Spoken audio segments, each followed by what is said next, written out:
Okay, so for Skittles, the way you put the collar on is you'll pop off any link on any side, and then you'll just hook it around the dog's neck.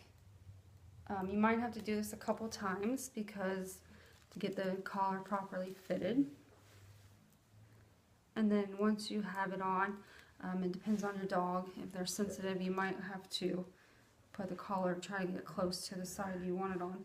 But you can always turn it like this.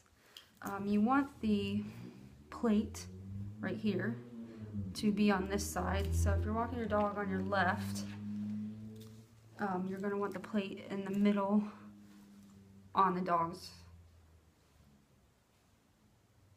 left side.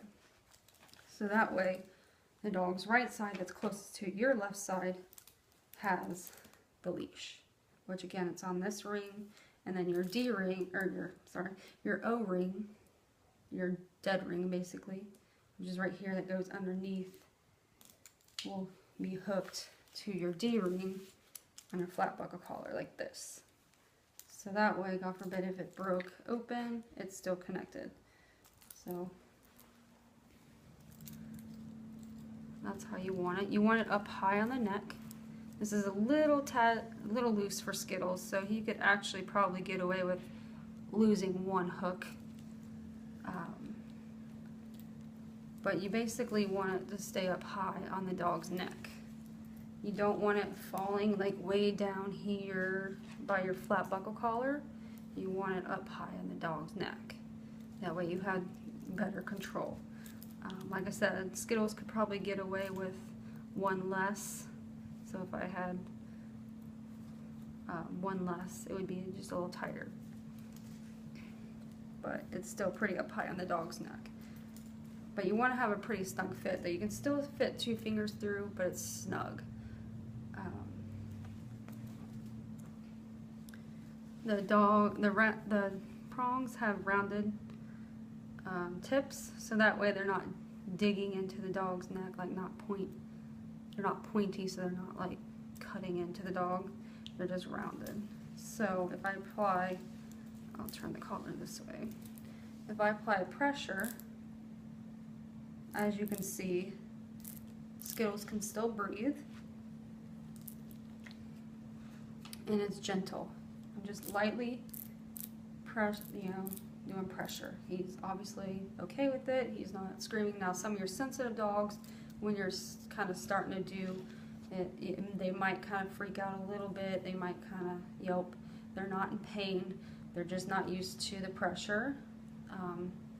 And they might take a little bit more time to get used to it. But if you keep following through with it, then your dog will eventually learn it. Because if you allow your dog to yelp and scream, and then you're like, oh, I'm so sorry, and then never do it again, your dog's going to learn to win, and that's not what you want. Most of the time, most dogs are okay with this. Like I said, some of your sensitive dogs will need a little bit more time. Just follow through with it. But like I said, it's real gentle. You don't need to yank it like this. You just gentle.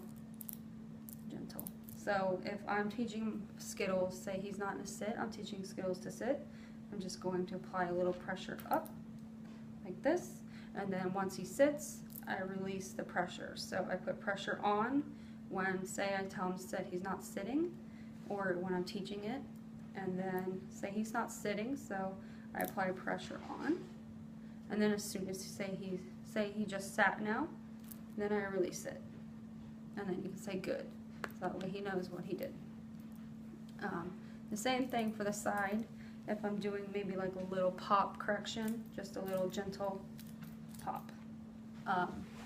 When you're teaching down, you'll want the plate on the top of the neck, so that way when you're teaching your dog down, the leash is right here on the bottom. So when you're teaching your dog down, you can apply a pressure down, teaching them down, which I will show you in another video how to do all that stuff. But that just gives you an idea of how gentle you can be with the collar with the dog.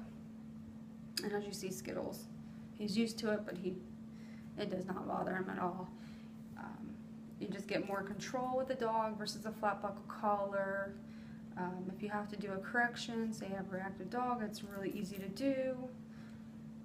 With your maybe more aggressive dogs, you're probably going to have to do a firmer pop. With your easy dogs like Skittles, you just do a gentle pop. So it's fairly easy. Dogs aren't going to hate you for it, even if they get a little sensitive at first and they yelp.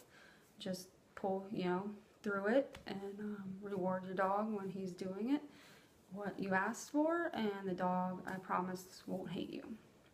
So that's just the intro to the prong collar and the intro to prong collars, just to kind of get you an idea of what they are. And in the next video, I'll show you how to do a proper pressure on, pressure off. Have a great day.